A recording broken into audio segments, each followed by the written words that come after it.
In the beginning, there were a few guitars, a drum set, and a microphone. Now, it is one of the most popular genres in the entire world. In 1970, a band by the name of Black Sabbath released their self titled album, and what came next, the world wasn't quite ready for.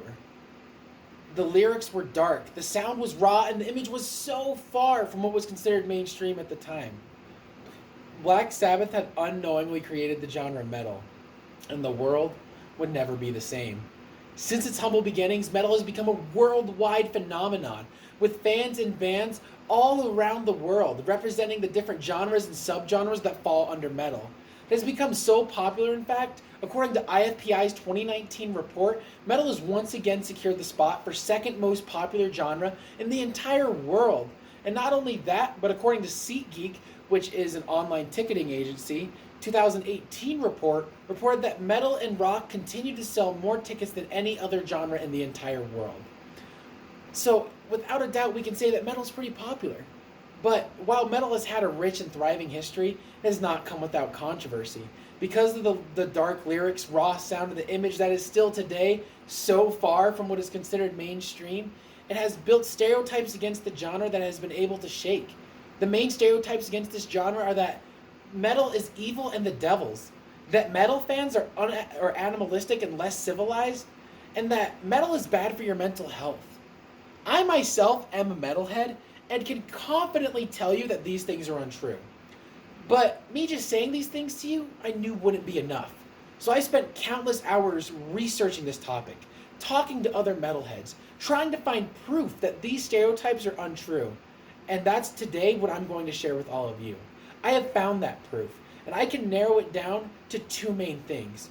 So today, one, we're going to discuss where these stereotypes came from, because understanding where these stereotypes came from will help understand why these stereotypes were unfairly labeled against the genre.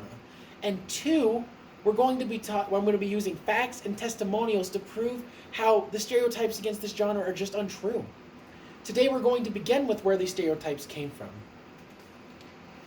During the 1980s, a wave of fear crossed the United States. This wave of fear was called the Satanic Panic. Basically, during this time frame, it was an era where everyone was kind of just more fearful that things had satanic influences and how it was influencing them. LearnReligions.com defined this area as it was a time where people were particularly fearful that Satanists were targeting children both physically and psychologically, and they warned unwary souls might fall under the influence of Satan. And just like an old-fashioned witch hunt, everything became under the scrutiny of possibly having satanic influence. And generally the rule was, the more popular something was, the more likely it was to have satanic influence. And I mean, everything was put under the scrutiny of the public eye. Everything from daycares, to restaurants, to board games, to politicians, and yes, even to music was this public eye was worried about the satanic influence.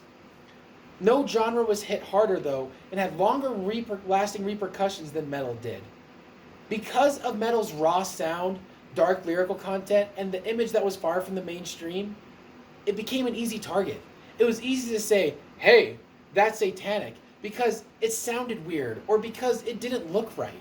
It became an easy target because of that.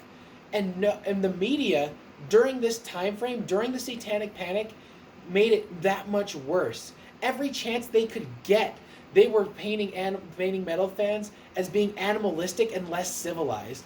Words were used, mean, angry, and evil were all words that were used by news companies to describe metal fans as being that. Daytime television shows such as Jerry Springer and Oprah had scientists and doctors and therapists on the show, and they would talk about how they were worried about fans of the metal because they were surely becoming less civilized and going back to their animalistic roots because of the effects that music was having on them. Documentaries such as The Decline of Western Civilization Part 2, The Metal Years, which is a documentary talking about the 80s and how popular metal was and the effects it was having on society, described metal fans as such: drug-using, alcohol-addicted sex machines. And the news media was painting events done by extremists as things all metalheads were doing. As an example, In the 1990s, a metal band by the name of Mayhem was burning down churches in Norway, and the media outlets were painting this as things that all metalheads were doing, which is not true. The media painted metalheads as being animalistic. They took advantage of the Satanic Panic era to try to paint metalheads as things they actually weren't. During this time frame, the media threw around another term that was used in conjunction during the Satanic Panic era, which is called backmasking.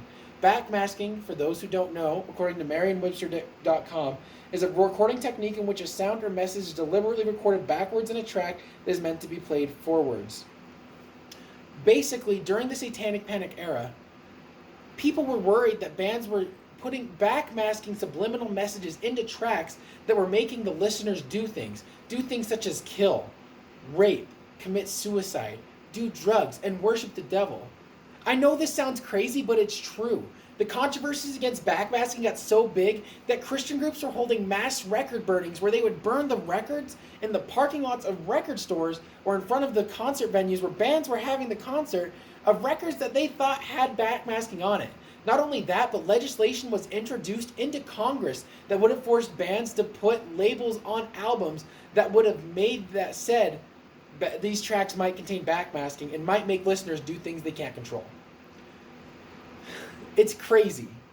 And countless bands were blamed for murders, school shootings, rape, suicides, and every time they were found innocent because no one could prove that the tracks were making the fans do these things. It is this era and these accusations that were created by Christian groups and the media that placed these stereotypes on the genre. They had no facts to back up what they were saying, but because of the era and the fear that was going on is where these stereotypes were created. Now that we know where these stereotypes came from and how they were unfairly labeled, we're going to talk about some of the facts and testimonials that will prove how each of these stereotypes are untrue. We're going to start by talking about how metal is not actually bad for your health. To prove this wrong, I have pulled up multiple studies that will show you that metal isn't just not bad for you, it's good for your health. In a 2009 study, metal fans were found to have anxiety and depression levels that are similar to and lower than that of the general population. In a 2011 study, found that metal fans had virtually no difference on explicit measures of effects, anxiety, and perceptions compared to other genres. Basically, violent music doesn't make you violent. In a 2013 report, found metal fans were found to be happier fans than any other fans of any other genre. And then finally, in a 2018 study, found that metal was helping listeners survive the stress of a challenging environments and build strong and sustained identities and communities that showed that there was no bad effects to their brain. Basically, this proves that metal is not bad for you, but it's in fact good for your mental health. I don't know what else needs to be said here because this proves that that stereotype is untrue. Moving on to the next one, of that metal fans are less civilized. To prove this, I decided I would have to interact with metal fans and see for myself if I just a lone wolf who happens to be a civilized metal fan, or if it's just another stereotype that's not true. So I went to a concert and interacted with the fans. And what I saw was nothing but kindness, people that cared, and the exact opposite of uncivilized. While there, I watched the mosh pit, which is what people think where people die, get the crap kicked out of them, But what I saw there was nothing but respect. I saw people fall down in the mosh pit and people stop and pick them back up.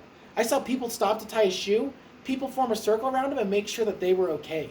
I watched the mosh pit stop for 7 minutes as fans helped another fan find their glasses. And not only that, I watched the band pause the set to make sure a fan in the front was okay because they fell down. This is the exact opposite of animalistic. This is the exact opposite of uncivilized. And the band that I was seeing is considered one of the gnarliest bands in metal history, a band called Cannibal Corpse. And if this was true, if these stereotypes against the genre were true, we would be seeing the fans act in a very different way. So this proves that metal fans are not animalistic and not uncivilized. The last fact we got to cover is that metal is not, in fact, the devil's and is not evil. This is a hard one just to prove with facts. We can't really prove this one with facts. We can look at modern day metal songs and see that their songs are not about the devil and not praising the Satan, Or we could look at Slayer, whose lead vocalist is a devout Catholic, Tom Araya. But I decided I would use my own personal experience. I myself am a metalhead, and I am not possessed by the devil. I am not evil. I am a practicing member of my faith. I have a temple recommend. I served a mission. And I can tell you for a fact, I know that metal is not the devil's. But I know that my personal testimony might not be enough for some of you who are still curious. And, today we might have covered that metal, the stereotypes were unfairly put against them. And that these facts that prove that metal is not, in fact, those stereotypes. But I encourage each of you to do what I did to find out that it's untrue. And go listen to the music. Go to a concert. Interact with the fans. Just talk to them. You probably already have and don't even realize it. But you will see the same thing I did. You will see that metal, the stereotypes against metal are not true. I'd like to end today with a quote by a band called Tenacious D, whose lead vocalist is Jack Black. Metal is not the devil's work. It's magical and rad. Thank you.